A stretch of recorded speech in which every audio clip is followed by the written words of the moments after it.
I was. I really felt like, basically like they were adults and I was a perpetual child. Is honestly how I felt. Like that was not even available to me.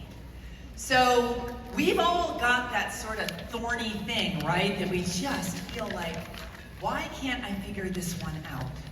You know, who's got something in their lives that just like, every day you wake up and there it is again, sitting on your chest, right? So we've all got that thing.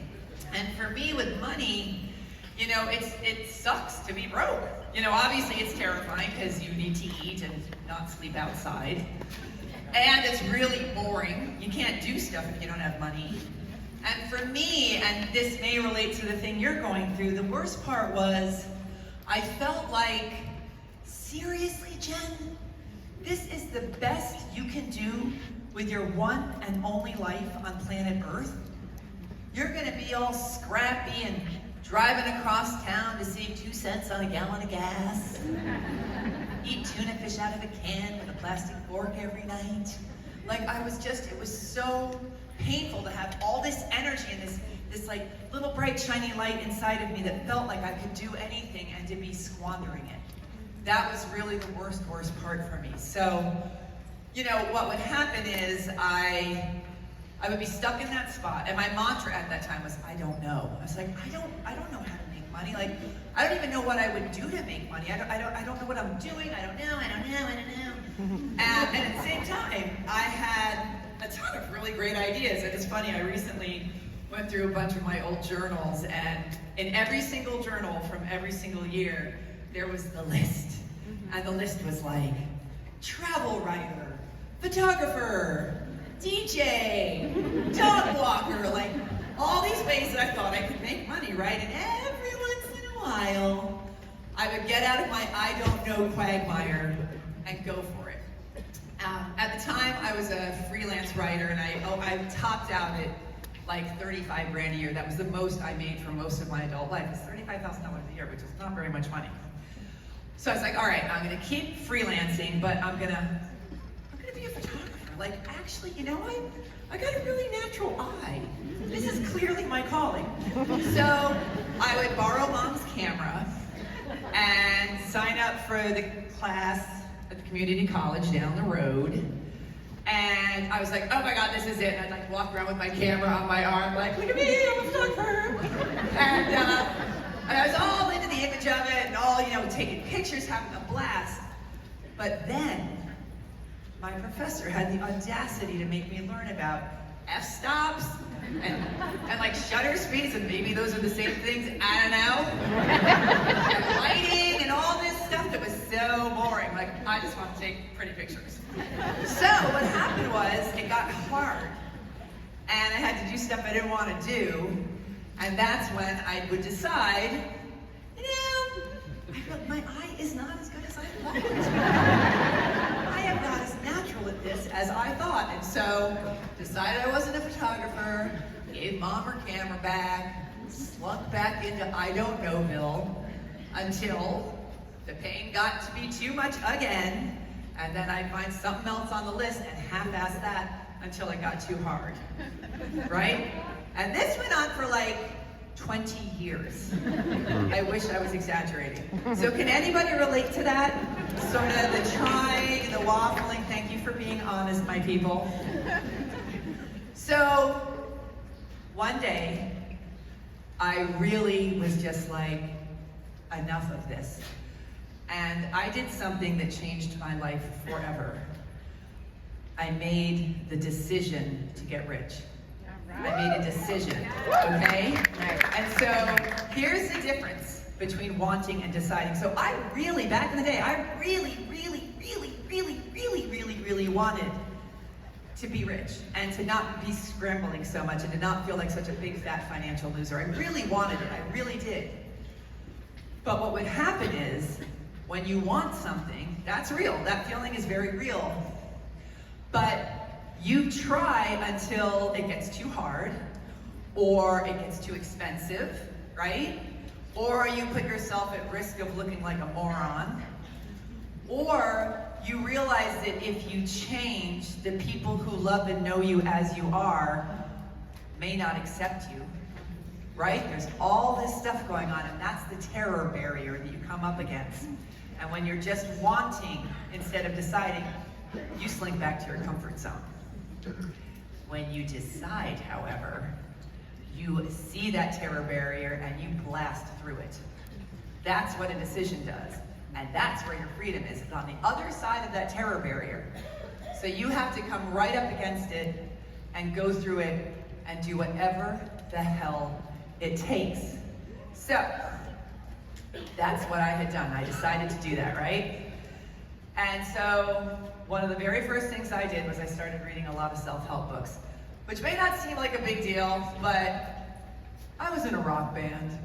That was really cool.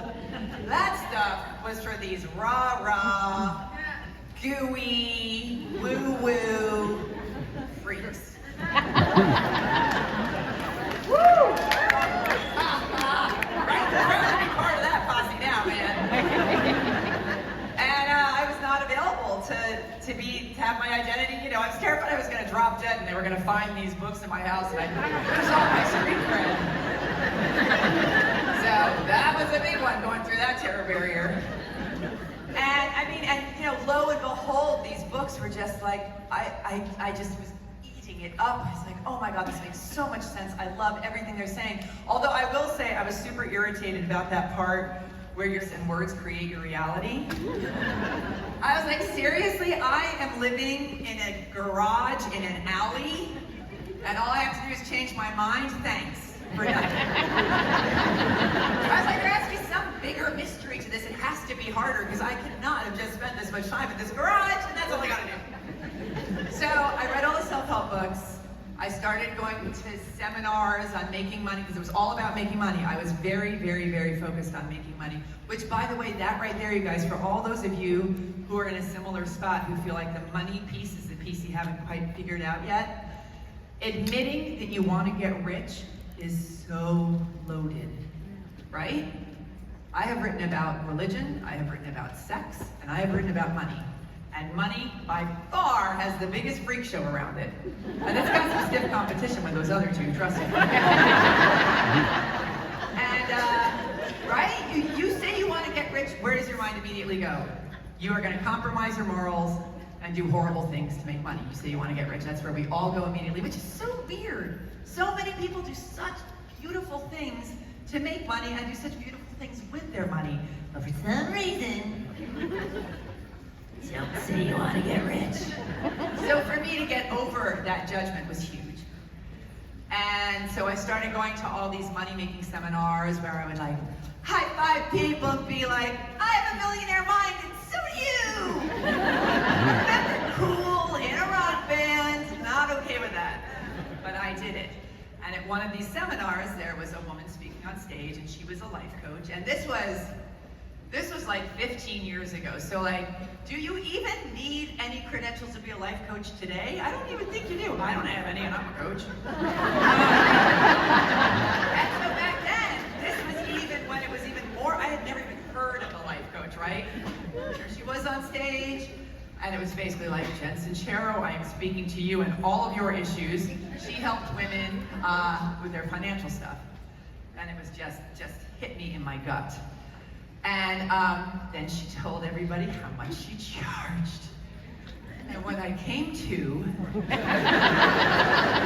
I realized it was 1/3 of my annual income, which was, you know, 35 grand at a time, which is not that much money, but to me, of course, it was huge. But I got out my tired, battered credit card, and I paid her that money. I mean, talk about going through the terror barrier, because I was not screwing around. I had made that decision. It was big. So, anyway, so I started working with her, and around this time I also started coaching. I was a facilitator. I'm not even going to tell you the story how this happened, but I was a facilitator for this group called Ladies Who Launch, and we helped. Does anybody know the Ladies Who Launch? Anybody from the old days? And I became a facilitator for this group that basically helped women entrepreneurs figure out how to get their businesses off the ground and successful and blah, blah, blah. And I found that I was actually really a good coach. Like, I could not get my own shit together to save my life. But I can tell you how to do it. And so anyway, coaching Ladies Who Launch, still, you guys, I was still living in the garage, in the alley, in my 40s now. And I was also driving around in this car, my dear old car, like, no hubcaps, no grill. And when a car doesn't have a grill, it's almost like you got, like, no front teeth, like that. And I kept top down all the time. It was a little convertible because it was duct taped and it was a real pain in the ass to put nothing down. So I just left the damn thing down the whole time. And I lived in LA at the time. And so the car just got baked by the sun. And so the upholstery just started splitting open and all the stuffing from the back seat started popping out like popcorn. So I would drive around in a cloud of fluff. Oh my God, it was so bad. And so anyway, that was my reality when I was about 40. And so one day I get a call from this man and he's like, do you do any private coaching? I know one of the women in one of your ladies who launch groups and she said you're a really good coach and I really need some help. He's like, sure, I do private coaching. I hang up the phone and I'm like, and so for me, like it may not sound like that big a whoop-de-doo, but for me it was like, the ladies who launched stuff, I had a script. And there was a very defined way to go about it. There was 10 women in the room and it was sort of a safer space, like one-on-one, where anything goes and you can totally get busted as a big fat idiot. I was like, I don't know, so I called my coach and I'm like, oh my God, it's the stupidest thing. And she was like, shut up. You totally know what you're doing. This is the next step. This is exactly where you want to be. So she gave me about 3 seconds of airtime with my little panic attack. And then she's like, all right, what are we going to charge him? What are we going to sell him? So she put together this year-long package that was really juicy and really, really good. And then she put the price tag on it that was literally about 10 or 20 times what I had ever charged anybody for anything. And I was like, you know, I hired her to help me with my wealth consciousness, and man, she was not screwing around. So